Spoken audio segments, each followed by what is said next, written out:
सत्ताधाऱ्यांवर भ्रष्टाचार आणि पैशांच्या राजकारणावर जोरदार हल्लाबोल करण्यात आलाय। सत्तेतून पैसा आणि पैशातून पुन्हा सत्ता या चक्रात महाराष्ट्राचं राजकारण अडकलंय असा आरोप करण्यात आलाय। मंत्री चंद्रशेखर बावनकुळे आणि गुलाबराव पाटलांच्या विधानांचा उल्लेख करून निवडणूक प्रक्रियेवर पैशांचा प्रभाव टाकण्याचे आरोप ठाकरे सेनेने केलेत।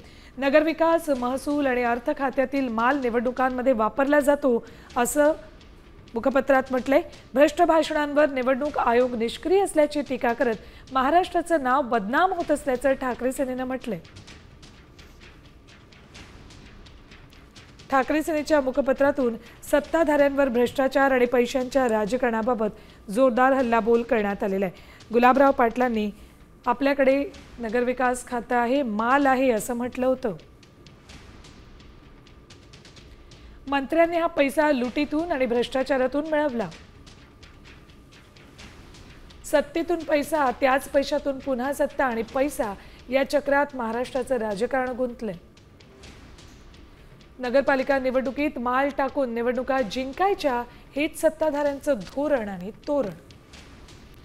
गुलाबराव पाटील यांच्यासारख्या बेताल भ्रष्ट मंत्र्यांवर निवडणूक आयोगाने काय कारवाई केली?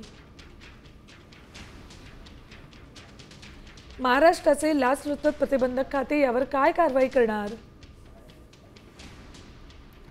निवडणूक आयोग मुर्दाडासारखा गुलाबराव पाटलांचं